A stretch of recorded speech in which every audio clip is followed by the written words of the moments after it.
Bendiciones a todos. Vamos a estar hoy estudiando el tema Bienaventurados los pobres en espíritu. Empiezo leyendo Mateo 5, 1 en adelante. Dice la palabra del Señor: viendo la multitud, subió al monte, y sentándose vinieron a él sus discípulos, y abriendo su boca les enseñaba diciendo: bienaventurados los pobres en espíritu, porque de ellos es el reino de los cielos. Bienaventurados los que lloran, porque ellos recibirán consolación. Bienaventurados los mansos, porque ellos recibirán la tierra por heredad.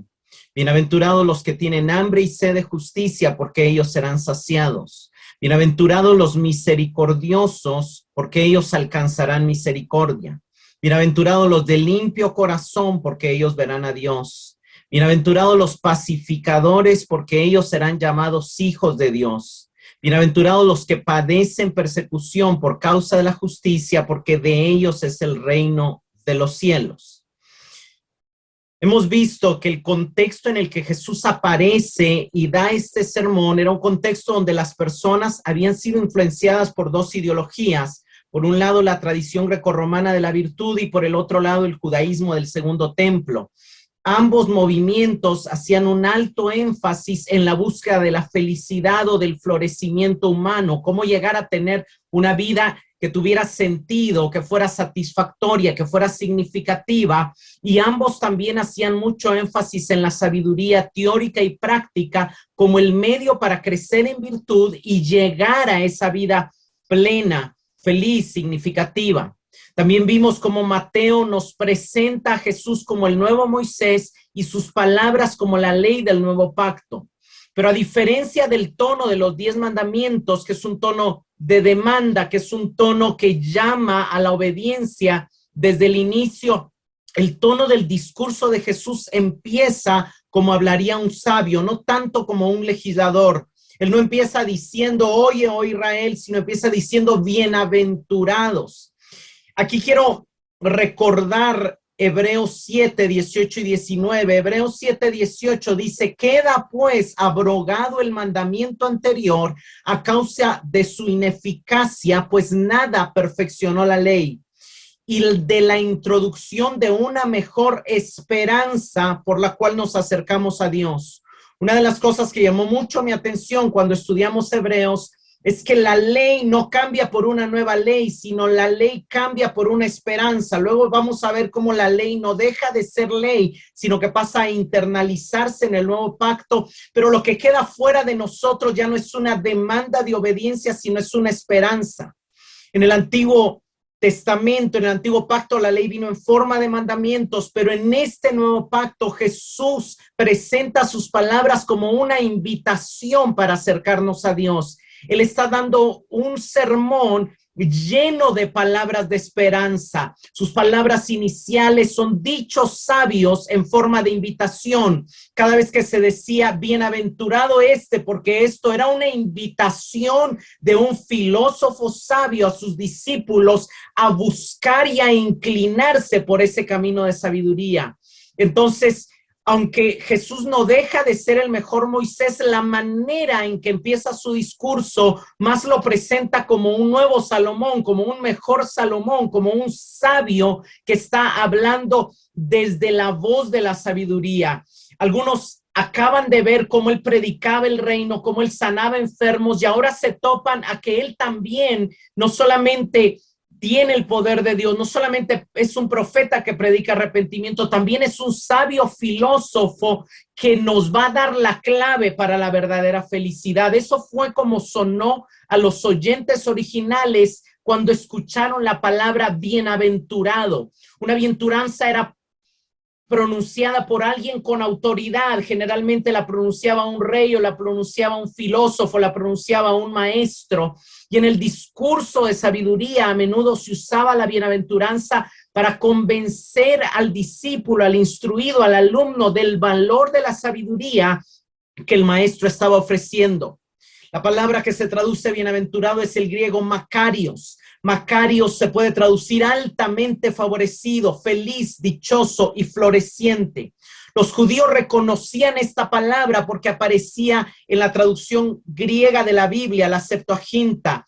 Aparecía, por ejemplo, iniciando el Salterio en el Salmo 1, bienaventurado el hombre que no ha andado en estos malos caminos y que todo lo que hace prospera. Aparecía en el Salmo 119 al inicio, parecía que el escritor del Salmo 119 empieza su meditación, empieza su salmo desde la observación que él ha hecho, que bienaventurados son aquellos de perfecto camino que andan en la ley de Jehová. Bienaventurados son los que guardan su testimonio y buscan a Dios con todo su corazón, que no cometen iniquidad porque andan en sus caminos. Y él se confronta a sí mismo con que él todavía no ha alcanzado el nivel de estas personas que son felices, que son florecientes. Luego pasamos a Proverbios, y en Proverbios 3:3 y 18 dice: bienaventurado el que haya sabiduría y el que adquiere entendimiento, porque la sabiduría es árbol de vida a los que de ella echan mano, y bienaventurados son los que la retienen.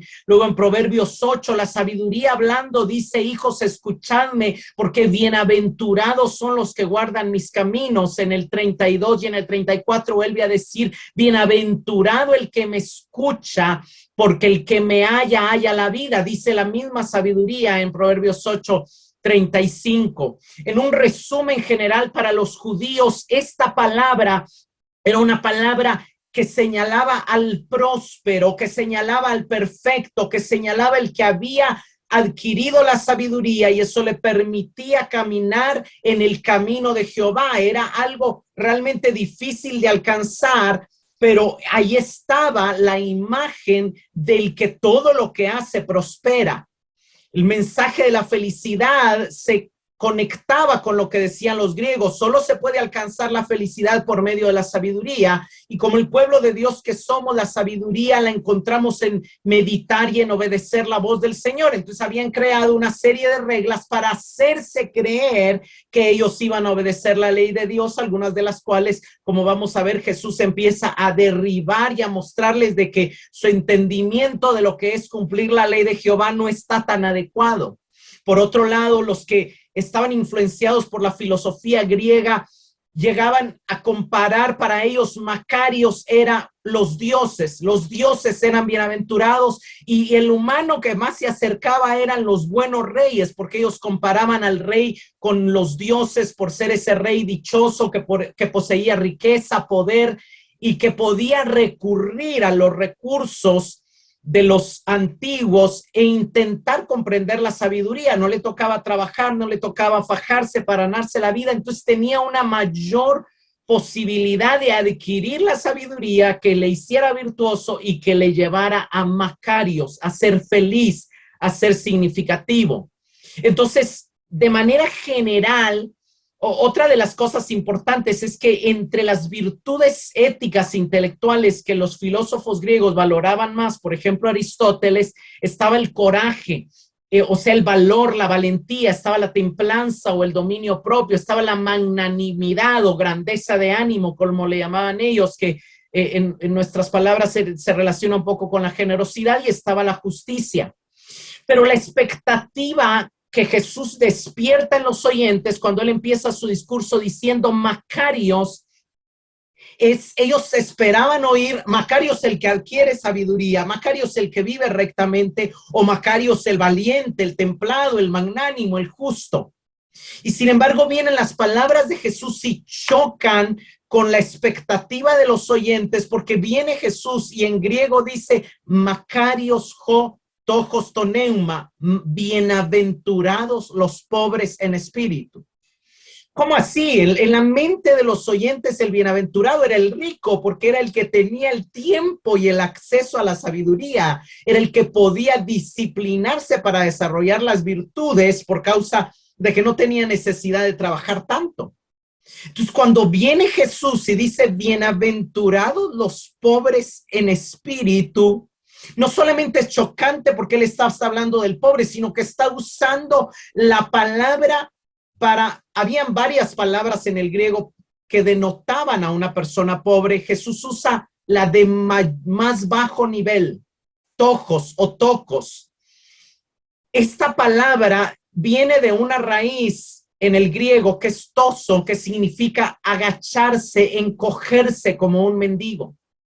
Era el pobre más bajo de la sociedad, era el pobre y desamparado, aquellos sustituidos de las necesidades de la vida que subsistían de las limosnas de otros y que, al igual que hoy, posiblemente habitaban en la calle. Había otra clase de pobres que eran los que ganaban el pan con el trabajo diarios, pero que solamente ganaban para sobrevivir. Pero estos ni siquiera estaban entre ellos porque estos ni siquiera tenían un trabajo, estaban por debajo de ellos en la escala social. La palabra no era solamente ser pobre, sino también conllevaba la idea de afligido y angustiado. ¿Cómo nos puede estar diciendo Jesús que bienaventurado es el que no solamente es pobre, absolutamente pobre, sino que su pobreza lo ha llevado a un estado de aflicción y de angustia? Era como decir hoy, felices los habitantes de calle. Usted le pregunta a un habitante de calle y él va a decir, no, eso no es cierto, yo no soy feliz. Inmediatamente los estudiantes del libro de Proverbios encontraron un choque en su mente. Quiero que vayamos a Proverbios 14:21. Peca el que menosprecia a su prójimo, mas el que tiene misericordia de los pobres es bienaventurado. No hierran los que piensan el mal, misericordia y verdad alcanzarán los que piensan el bien.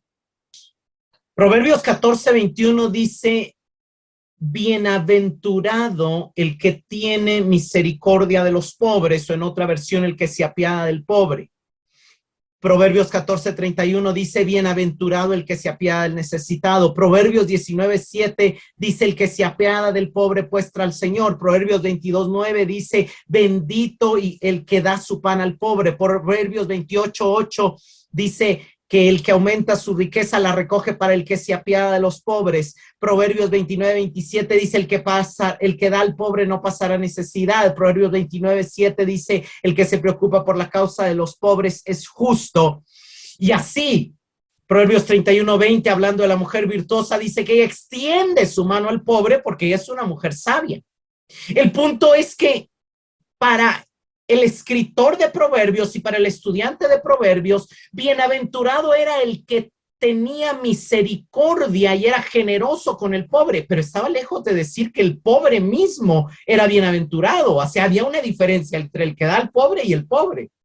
Entonces, volvamos a entender, era sumamente chocante. Nosotros ya lo oímos bonito porque estamos acostumbrados a decir, los pobres en espíritu, nos suena espiritual, pero para la audiencia en su momento no fue nada atractiva las palabras que estaban saliendo de la boca de Jesús.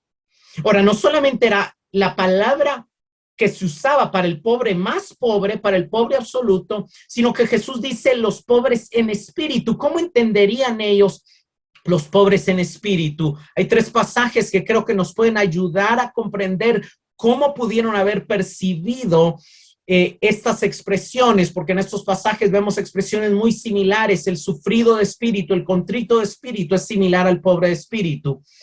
Vayamos a Eclesiastés 7:8-9. Vale más el fin de algo que su principio. Vale más la paciencia que la arrogancia. No te dejes llevar por el enojo, que solo embriaga el corazón del necio. En el original, si lo leyéramos en griego y lo tradujéramos palabra por palabra, dice, mejor es el sufrido de espíritu que el altivo de espíritu. No te apresures en tu espíritu a enojarte. Y lo que pudo haber sido entendido como pobre de espíritu es como el pobre de carácter, porque el espíritu se relacionaba con el carácter y chocaba con la idea grecorromana de la importancia del coraje, de la valentía. Y no era normal lo que Jesús estaba diciendo, chocaba con la importancia de la magnanimidad o grandeza de ánimo. Pobre de espíritu era como decir pobre de ánimo, pobre de espíritu era como decir pobre de carácter, más o menos así hubiera sonado para la idea grecorromana. Claro, se aludía un poco a la templanza, al que controla su carácter, este pasaje, pero también aludía a alguien que no se enojaba aún teniendo razones para hacerlo. No era muy lógico que esa persona se le titulara feliz. Vayamos al Salmo 34, 18. Cercano está Jehová a los quebrantados de corazón y salva a los contritos de espíritu. Cuando nosotros vemos este pasaje aislado suena muy bonito, ¿verdad? El contrito de corazón, ahí está Jehová. Pero cuando lo vemos en su contexto, el quebrantado de corazón y contrito de espíritu ha llegado a esa condición por la angustia y la aflicción que lo rodea. El Salmo 34, 17 dice, claman los justos y el Señor los oye y los libra de todas sus angustias. Y en el verso 19 dice, muchas son las aflicciones del justo. Y en el verso 18, que es el verso del medio, está mostrando que el que está en aflicción y el que está en angustia es el que está abatido en su espíritu o contrito en su espíritu. De hecho, la palabra contrito es una palabra del hebreo de acá que significa quebrado, triturado, hecho polvo, hecho pedazos, quebrantado. La palabra contrito habla de alguien que ha sido doblegado, como esa raíz del tojos, del pobre, que es alguien que está doblado por la angustia, por las aflicciones de la vida. O sea, no suena, la verdad, muy atractiva la idea de que este es el que estén llamando feliz.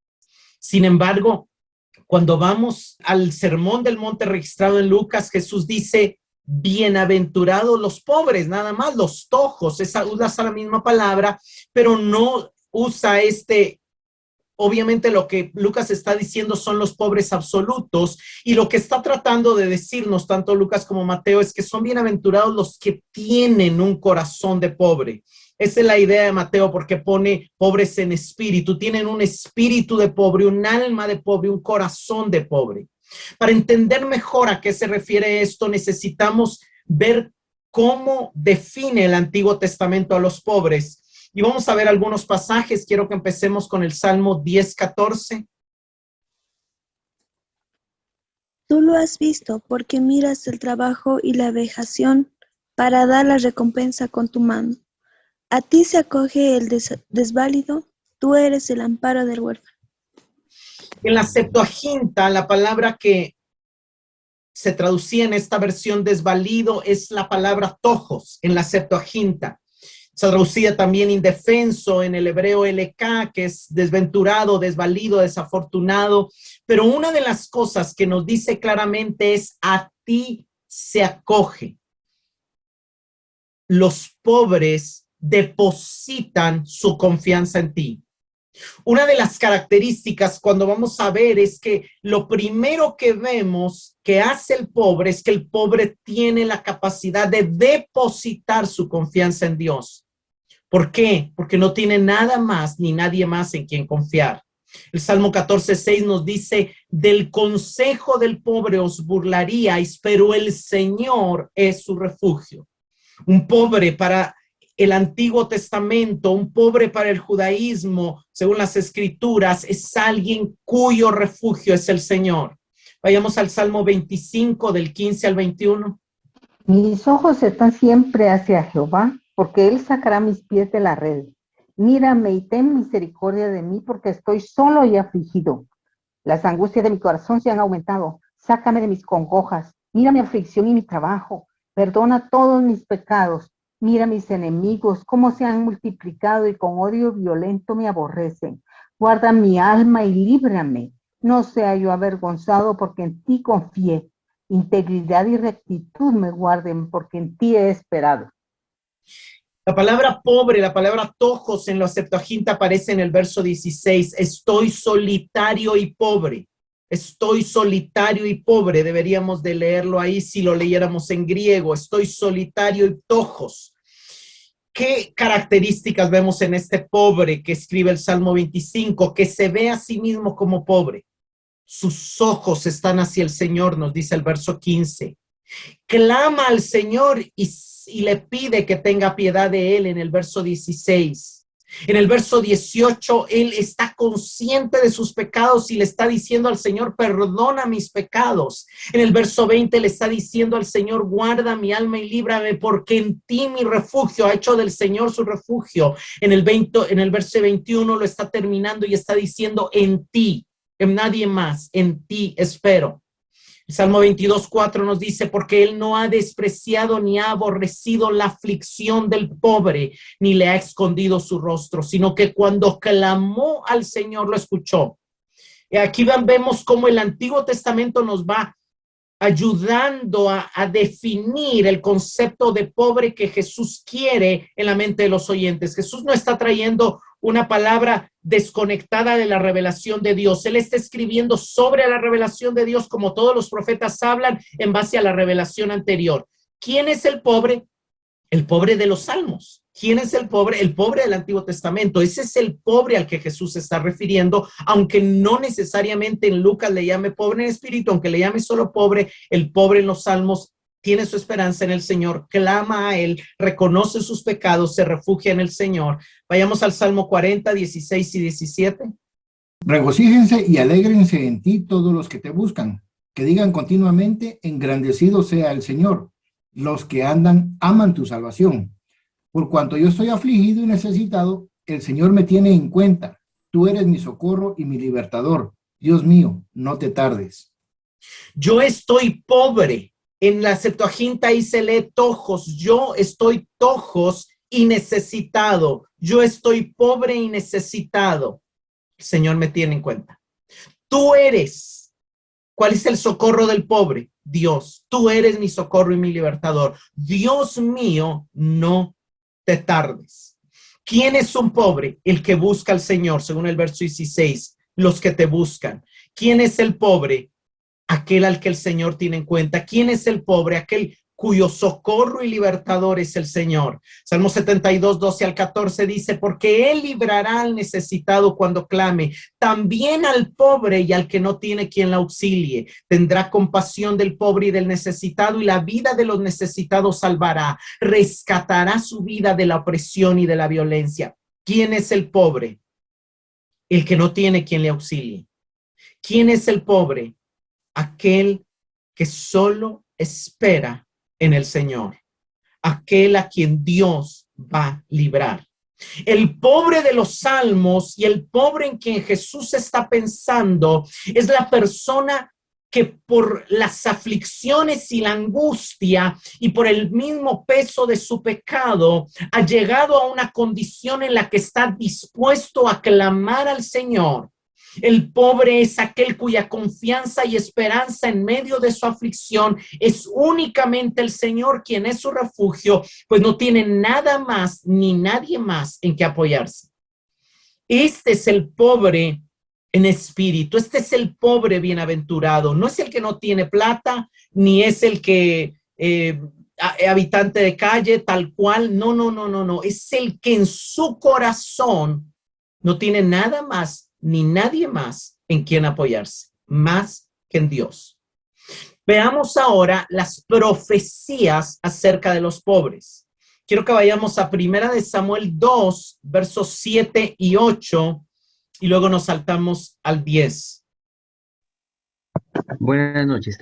El Señor da la riqueza y la pobreza, humilla pero también enaltece, levanta del polvo al desvalido y saca del basurero al pobre, para sentarlos en medio de príncipes y darles un trono esplendoroso. Verso 10. El Señor destrozará a sus enemigos desde el cielo, lanzará truenos contra ellos. El Señor juzgará los confines de la tierra y fortalecerá a su rey, y enaltecerá el poder de su ungido. Esta es una sección del Cántico de Ana, y lo impresionante del Cántico de Ana es que es una profecía que a corto plazo y a corta cumplimiento se va a ver reflejada en David, pero que en realidad es una profecía del mejor y mayor David, que es Cristo, el ungido, el Mesías, el Rey. ¿Saben qué es lo impresionante? Es que dice que el Señor empobrece y enriquece, humilla y también exalta. Y está hablando de que cuando Dios envía a su Hijo, lo va a empobrecer para luego enriquecerlo. Cuando Dios envía a su Hijo, lo va a humillar para luego exaltarlo. Él lo va a levantar como un pobre del polvo para luego darle el trono de David. Por eso dice el Señor a su rey, termina diciendo el verso 10, es Cristo, dará fortaleza y ensalzará el poder de su ungido. Lo impresionante de este pasaje es que el pasaje está profetizando que Jesús, el Mesías, nuestro rey, sería pobre. Sería pobre antes de que se le diera el trono. Y también los seguidores de él primero tienen que ser pobres si quieren compartir su trono juntamente con él. Jesús ofrece a su iglesia: yo te daré que te sientes conmigo en su trono, pero no le va a dar trono al que primero no es pobre en espíritu. Quiero que vayamos aquí a 2 Corintios 8:9. Porque conocéis la gracia de nuestro Señor Jesucristo, que siendo rico, sin embargo, por amor a vosotros se hizo pobre, para que vosotros por medio de su pobreza llegaras a ser ricos.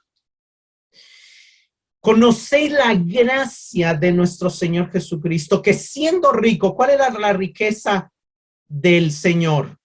¿Oro, plata? No. Su riqueza era en la gloria, su riqueza era el cielo, su riqueza era la presencia del Padre, su riqueza era el ámbito donde no había pecado, pero vino a hacerse pobre, a rodearse de aflicción. ¿Para qué? Para que por medio de su pobreza llegáramos a ser enriquecidos. Esto no quiere decir que porque él se hizo pobre ya no vamos a participar de su pobreza. No quiere decir que como él se hizo pobre, nos hacemos pobre juntamente con él y juntamente con él somos enriquecidos. Así como juntamente con él tenemos que ser crucificados y juntamente con él ser sepultados para juntamente con él resucitar. No está diciendo, como dicen los predicadores de la prosperidad, ya él se hizo pobre para que tú no pases necesidad y para que tú tengas mucha plata. No. Pablo está muy lejos de decir eso. Y más adelante, si nos da tiempo hoy, si no la siguiente clase, vamos a ver qué abundancia y qué riqueza es la que Pablo en su contexto nos explica que él vino a darnos. Pero vayamos para seguir con las profecías del Antiguo Testamento a Isaías 29 del 17 al 19. No se convertirá de aquí a muy poco tiempo el Líbano en campo fructífero y el campo fértil será estimado por bosque. En aquel tiempo los sordos oirán las palabras del libro y los ojos de los ciegos verán en medio de la oscuridad y de las tinieblas. Entonces los humildes crecerán en alegría en Jehová y aún los más pobres de los hombres se gozarán en el Santo de Israel. Vemos la profecía. El Líbano se convertirá en campo fértil y el campo fértil se convertirá en bosque. Los sordos oirán las palabras de un libro y desde la oscuridad, desde las tinieblas, los ciegos verán. Los pobres, ahí se usa en los Septuaginta la palabra tojos, aumentarán su alegría en el Señor y los necesitados se regocijarán en el Santo de Israel. ¿Cuál es la profecía? Que cuando venga el reino, porque aquí está hablando de la era mesiánica, que en la era mesiánica habrá alegría y regocijo para el pobre. Pero ¿cuál va a ser el motivo de su alegría? El Señor. ¿Cuál va a ser el motivo de su regocijo? El Señor. No dice se van a regocijar en su riqueza, dice se van a regocijar en el Señor. Entonces, eso es algo que es importante notar. Y vayamos a Isaías 41, 17 y 18. La gente pobre y sin recursos busca agua y no la encuentra. Tienen la lengua reseca por la sed, pero yo, el Señor, los atenderé. Yo, el Dios de Israel, no los abandonaré. Haré brotar ríos en los cerros desiertos y manantiales en medio de los valles. Convertiré el desierto en ciénagas. Haré brotar arroyos en la tierra seca. Dicen los tojos, los pobres y los necesitados buscan agua, pero no la hay. Su lengua está reseca de sed, pero yo, el Señor, los responderé. Yo, el Dios de Israel, no los abandonaré. Entonces, lo que está mostrando es que en la era previa al reino no hay agua que sacie la sed. Pero en la época del reino, Dios abre ríos y manantiales en los lugares donde no había agua. ¿Cómo se cumple este pasaje en el Nuevo Pacto? ¿Qué le dice Jesús a la samaritana? El que beba del agua que yo le daré, de su vientre brotarán ríos. Entonces la sed del pobre está siendo saciada y el pobre, algo importante, hermanos, es que el pobre en espíritu es el mismo que llora, es el mismo que tiene hambre de justicia, es el mismo que es humilde, es el mismo que es misericordioso, y eso lo vamos a ir construyendo a lo largo de la serie, pero claramente el pobre recibe satisfacción. Eso es lo que está profetizado en este pasaje cuando venga el reino. Y eso por supuesto que va a ser para el cielo, pero es para allá, para nosotros. Vemos a Isaías 61:1. El Espíritu de Jehová, el Señor, está sobre mí, porque me ungió Jehová. Me ha enviado a predicar buenas nuevas a los abatidos, a vendar a los quebrantados de corazón, a publicar libertad a los cautivos y a los presos apertura de la cárcel. El Señor unge al ungido y le da una serie de comisiones, y la primera comisión es: predica buenas nuevas a los tojos, a los pobres, que también son abatidos, que también son afligidos, pero que son pobres. A ellos en las buenas nuevas. Hubo una ocasión donde Juan el Bautista le mandó a preguntar a Jesús si era él el que había de venir o debían de esperar a otro, y Jesús le mandó a decir: díganle a Juan el Bautista que Isaías 61 se está cumpliendo en mi ministerio, para que él evalúe si soy yo o no. Díganle que las buenas nuevas se están predicando a los pobres, que se está sanando, que se está libertando. El reino, lo primero que iba a traer era buenas noticias a los pobres. ¿Y cuál es la principal buena noticia? La restauración de la comunión con Dios es posible por medio del perdón y la remoción de pecados que trae el Mesías. La posibilidad de acercarse a Dios como Padre, la posibilidad de entrar al reino, la posibilidad de pasar a formar parte de la familia de Dios. Ahora sí, enfoquémonos. ¿Quién es el pobre en espíritu? Yo creo que ya vamos entendiendo quién es el pobre en espíritu, pero no simplemente es el extremo contrario a los ricos y a los poderosos. El pobre en espíritu es el que entendió que nada en él mismo o en el mundo le puede dar seguridad y poder aparte de Dios. Es el que entendió que nada en él mismo le da valor aparte de Dios. Pobre es también el que no es dueño de nada. Si alguien le comparte, tiene la capacidad de disfrutar lo recibido, pero si lo despojan, no le afecta. Porque no solo es pobre, porque no tanto es pobre el que no posee nada, pobre es el que nada lo posee. Puede decir como Job: Jehová dio y Jehová quitó. Sea el nombre de Jehová bendito, porque sus posesiones no lo poseen. O puede decir como David: porque todo es tuyo, Señor, y de lo recibido de tu mano te damos. Como dice David en Primera de Crónicas 29:14. Seslas Speak escribe: no es la pobreza lo que se bendice en la bienaventuranza, sino al pobre. No porque no posee nada, sino porque está desligado de todo. Es la misma idea. El pobre en espíritu es el que está desligado de todo, el que no tiene apegos. Lo contrario al joven rico, el que no está pegado a la riqueza, el que no valora más sus posesiones que la vida eterna. La pobreza de espíritu no solo es la primera bienaventuranza, sino que las contiene a todas. Ser pobres en espíritu también es saber llorar, es ser manso y humilde, es tener hambre y sed de justicia, es ser misericordioso, es ser de corazón puro y es ser pacificador.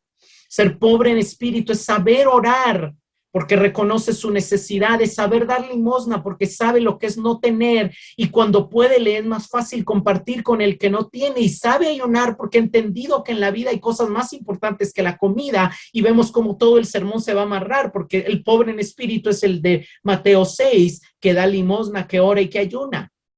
Para Jameson, los pobres en espíritu son los que reconocen que ante Dios estamos carentes de todo. John Stott escribe: ser pobre en espíritu es reconocer nuestra bancarrota espiritual, que estamos bajo la ira de Dios y que no merecemos más que el juicio de Dios y que no tenemos nada para ofrecer ni nada que abogar, nada con lo cual comprar el favor celestial. Asdrúbal Ríos comenta: Pobres en espíritu son aquellos cuyos corazones no están llenos de soberbia, orgullo y vanidad, los que no son sabios en su propia opinión ni piensan jactanciosamente acerca de sí mismos. Por el contrario, son humildes en las cuestiones espirituales, pues reconocen que en sí nada son, nada valen, saben que si algo tienen, lo deben al Señor, dadón de todo don perfecto, y por eso mismo de Él deben esperarlo todo y depender siempre. Henry Nouwen escribe: la enorme propensión que tenemos de buscar el reconocimiento, la admiración, la popularidad y el renombre está enraizada en el temor que sin todo ello no valemos nada. El pobre en espíritu es el que ve que aún teniendo estas cosas no vale nada, que aún teniendo dinero, que aún teniendo reconocimiento, que aún teniendo admiración, que aún teniendo popularidad, no vale nada. El pobre es el que deja de pelear por buscar superioridad y un mayor valor superficial en este mundo. Entiende que eso no es verdadera riqueza. Jacques Philippe escribe: ¿en qué consiste la pobreza espiritual? Si me pidiesen que la resumiera en una frase, diría que es esencialmente una forma de libertad. La libertad de recibirlo todo gratuitamente y de darlo todo gratuitamente. Jacques Philippe nos lleva a más adelante a Mateo 10, cuando Jesús envía a los discípulos y les dice: no lleven nada. Al contrario, vayan dispuestos a dar, vayan dispuestos a recibir y vayan dispuestos a dar. No lleven comida, no lleven alforja, no lleven dinero. Entren en donde los reciban y comen lo que les den. Pero sanen, resuciten, obren milagros. De gracia han recibido, den de gracia. La lógica de ser pobre en espíritu consiste, por una parte, en recibirlo todo gratuitamente del amor y de la misericordia de Dios. Es no recibir según nuestros méritos o según un derecho cualquiera que pudiéramos reivindicar, sino según la riqueza de la generosidad y de la bondad de Dios. Comprender que los dones de Dios no son para conquistarlos, sino para cogerlos, que es algo totalmente diferente. Por otra parte, consiste en dar todo lo que hemos recibido, en compartirlo con la misma generosidad y gratitud de la que nos hemos beneficiado por parte de Dios. La pobreza de corazón es, a fin de cuentas, la libertad de recibirlo todo gratuitamente, sin que nuestro ego y sus pretensiones se interpongan ya. Supone una muerte a nosotros mismos, un desprendimiento radical, pero que conduce a una transparencia perfecta a la acción de Dios. La alegría de recibir de Dios libremente y de dar por gracia de parte de Dios libremente. Es ese nivel donde nada nos posee, donde no estamos aferrados a nada más que a la gracia de Dios. Ahora, ¿por qué es tan importante la pobreza de espíritu? Porque es la primera bienaventuranza y la más importante de todas. Porque la pobreza de espíritu es la buena tierra donde la semilla de la palabra produce fe.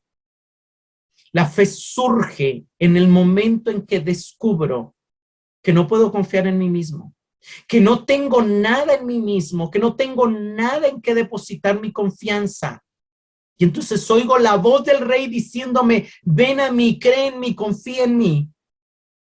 Y como acabo de ver mi pobreza, yo estoy listo para poner mi confianza en el Rey. Todo aquel que ha puesto su fe en Jesús únicamente pudo poner su fe en Jesús porque hubo un momento en que, por la luz del Espíritu, pudo ver su propia miseria. Pudo ver su pobreza espiritual, pudo ver su necesidad de perdón de un Salvador, y eso le hizo poner su fe en Jesús y clamar a Él por perdón. La fe nace de que aunque no veo, creo. Jesús le dice a Tomás: bienaventurados los que no vieron ni creyeron, los que creyeron sin ver, sin tocar, sin ni siquiera recibir aún. El pobre es el que aprendió a recibir en fe, en esperanza. Por eso, tanto la fe, la esperanza como el amor, que son las tres esencias, las tres evidencias del cristiano, del genuino nacido de nuevo, se arraigan en la pobreza de espíritu, porque creer es viene de la pobreza, la fe viene de la pobreza. ¿Qué es esperar? Sino también una carencia. Pablo nos dice en Romanos 8, el que espera no es el que tiene, lo que se espera es lo que no se ve, lo que se espera es lo que no se ha recibido. Y aún el amor.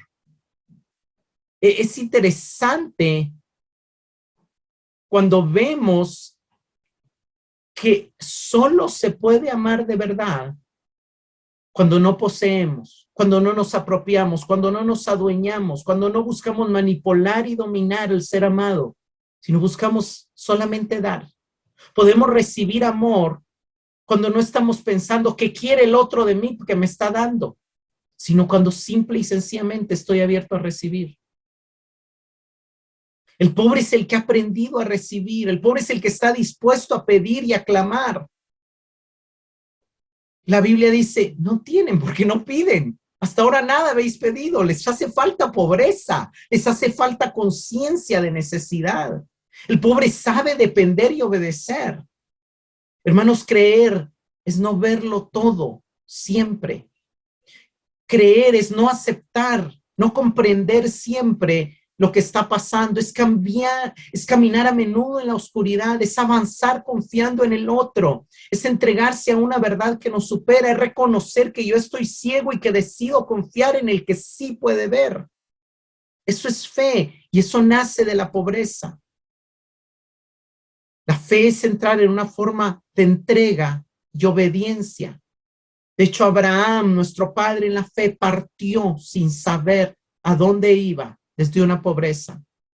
En un libro que leí hace mucho tiempo, que no recuerdo el nombre, decía que Mateo 5:3, tomado del punto de vista del filólogo y del exégeta, podría leerse de la siguiente manera: bienaventurados, oh, grandemente felices y dichosos los pobres en espíritu, es decir, el que es consciente de su propia y total indefensión espiritual y que sin Dios no posee absolutamente nada y ningún poder en absoluto. Por esto lo entiende tan profundamente que lo lleva violentamente de rodillas ante el todopoderoso Dios, porque es consciente que es tojos, pobre absoluto, es decir, que no posee nada, sino que todo viene de Dios, porque siente que no tiene ninguna ayuda, ningún poder, ninguna influencia que le permita seguir adelante fuera de la ayuda del todopoderoso Dios. Entiende que es Dios quien le provee de fuerzas con su Espíritu Santo y en ninguna manera se siente capaz para hacer nada por sí mismo, porque es consciente en su alma de que es tojos, pobre absoluto, espiritual, y que necesita que Dios le provea constantemente de ese poder para vencer el mundo y al pecado por medio de la oración y la búsqueda de su rostro. Pide con una angustia del alma, una agonía, una desesperación su ayuda y misericordia, como si de eso dependiera toda su vida, y le dice con un hambre: yo quiero estar contigo, al igual que lo haría un pobre por lo material, por un poco de pan, porque literalmente, espiritualmente se está muriendo de hambre y solo clama a gran voz diciendo: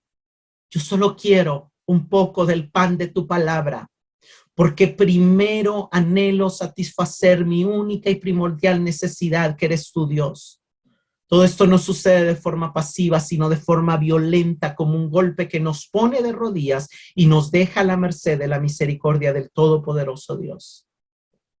Cuando olvidamos nuestra pobreza espiritual y debilidad, tendemos a olvidar nuestra necesidad constante de Cristo y de mantener nuestra relación cercana con Él. Entonces la vida cristiana se reduce a una simple lista de reglas y comportamientos, lo que Jesús llama hipócrita en su sermón.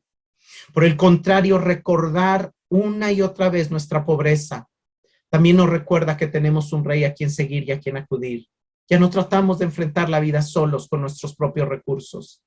Hermanos, la vida cristiana se basa en la aceptación de quién realmente somos y de quién realmente Cristo es. Somos pobres absolutos, pero amados. Él es el que se hizo pobre para enriquecernos. Él es el Rey. Él es el que nos ama. Él es el que puede. Él es el Todopoderoso. Todos respondemos a la vida basándonos en lo que pensamos que somos y en lo que pensamos que tenemos. Cuando entendemos que no somos nada y que no tenemos nada, vamos a responder como un pobre en espíritu, pero que espera, que confía, que depende y que se deja guiar por Dios. ¿Qué recibe el pobre? Según Isaías 61, las buenas nuevas son para el pobre el evangelio. ¿Para quién son las buenas nuevas? Para los que han reconocido su pobreza, su flaqueza, su vacío y su limitación. Porque solo cuando entendemos la realidad de nuestra incapacidad para cambiar, para ser transformados, para agradar a Dios, para ser felices, es que comenzamos a tener esperanza. Solo una persona que ha abandonado completamente el orgullo de querer tener parte en su transformación, en su felicidad y en su satisfacción, buscará ayuda en la única fuente que de verdad puede transformarle y hacerle feliz, Jesucristo. ¿Cómo llegamos a ser pobres en espíritu? La pobreza viene de dos fuentes diferentes según la Escritura. Por un lado, viene del sufrimiento y de las humillaciones. El mejor ejemplo de esto es el pueblo de Israel. El pueblo de Israel, Dios le dice, te llevé por el desierto para que vieras lo que había en tu corazón. Te hice tener hambre, te hice ser pobre, para que aprendieras que no solo de pan vive el hombre. David fue alguien que en su persecución aprendió. El Salmo 119, 71, que aunque no sabemos si lo escribió David, es altamente probable que sí, dice, bueno me es haber sido humillado para que aprenda sus estatutos. Pero hay un segundo elemento que nos ayuda a ser pobres en espíritu, un encuentro con Dios. Filipenses 3:7, Pablo nos dice, antes creía que muchas de estas cosas eran valiosas, pero ahora considero que no tienen ningún valor, son como estiércol debido a lo que Cristo ha hecho. Pero en realidad la mayoría de casos en la Biblia, los personajes que llegaron a ser pobres en espíritu, llegaron a ser pobres en espíritu por una combinación de aflicción y encuentros con Dios. Job fue afligido al perderlo todo. Fue afligido al sentirse tratado injustamente, pero al encontrarse con Dios, reconoció que no era nada y al mismo tiempo fue enriquecido desde esa pobreza de espíritu. Moisés pasó 40 años en el desierto viviendo la aflicción, pero cuando se encontró con Dios, después de su encuentro con Dios se dice de él, era el hombre más manso de toda la tierra. Con nadie hablaré como con él. La cercanía que tiene el pobre en espíritu la llegó a tener Moisés por sus encuentros con Dios. Isaías está pasando por aflicción porque murió el rey Usías, pero de repente el cielo se le abre y ve a Dios sentado en un trono y reconoce su pobreza espiritual y dice, ay de mí, soy un pobre en espíritu, soy un pobre absoluto, mis labios son inmundos y habito en un pueblo de labios inmundos. Pedro había estado pasando por dificultades y aflicciones en su vida. Había pasado una mala noche sin pescar. Llega Jesús, le dice, tira la red a la derecha. Y al ver la multitud de peces, se arrodilla ante Jesús y le dice, apártate de mí, porque soy pecador. La combinación de las aflicciones, la combinación de las humillaciones, más un encuentro con Dios, es la receta para convertirnos en pobres en espíritu. Y cuando somos pobres en espíritu, empezamos a medir diferente quiénes somos, quién es Dios y lo que tenemos. ¿Cómo mide un pobre en espíritu sus bienes? Los mide como recibidos de Dios para ser administrados por Él, comprendiendo que no son de Él. Y así como le pueden ser multiplicados por Dios, también le pueden ser quitados por Dios en cualquier momento. Pero Él sabe que su seguridad no depende de los bienes que posea, sino del Rey a quien sirve, que siempre cuidará de Él. Voy a dejar para la otra semana la segunda parte, porque de ellos es el reino de los cielos. Y quiero terminar con algunas preguntas de reflexión. ¿Eres lo suficientemente pobre como para no tener otra opción en qué apoyarte que en el Rey Jesús? ¿O todavía tienes riquezas en las cuales te apoyas, sea título, sean amistades, sea una empresa, sea un trabajo, sea talento, sea fama, sea dinero. ¿Qué es aquello, si lo hay, que crees que posees, pero que en realidad te posee a ti? ¿Logras escuchar la voz de Jesús llamándote, sígueme y deja eso que te posee? Como llamó desde la voz del amor a sus discípulos, diciéndoles, dejen sus redes y síganme. ¿Cómo calificarías sinceramente tu nivel de confianza y dependencia en Dios? Porque eso depende de tu nivel de pobreza espiritual. ¿Cómo tus encuentros con Dios te han mostrado tu propia pobreza y miseria? ¿Cómo tus encuentros con su grandeza te han hecho ver tu pequeñez y tu pobreza? Señor, te damos gracias por tu palabra. Señor, en primer lugar, reconocemos que ha sido tu Espíritu el que en determinados momentos nos ha ayudado a ver nuestra miseria y nuestra pobreza espiritual. Pero que en nuestro caminar, Señor, muchas veces nos hemos olvidado de mantenernos allí, siendo pobres en espíritu. Fácilmente, Señor, depositamos nuestra seguridad y nuestra confianza en lo que creemos que poseemos, pero que en realidad nos posee.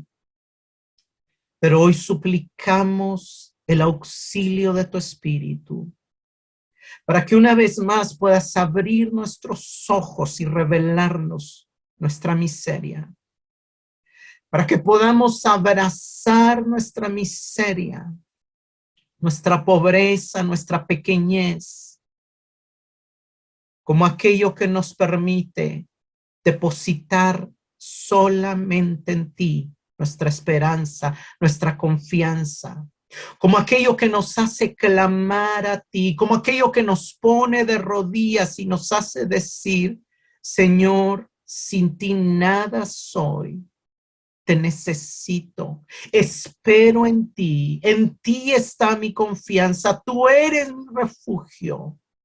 Tú eres mi libertador. Nada tengo en esta tierra sino a ti. Señor, que podamos escuchar tu voz una vez más, que nos dice, sígueme.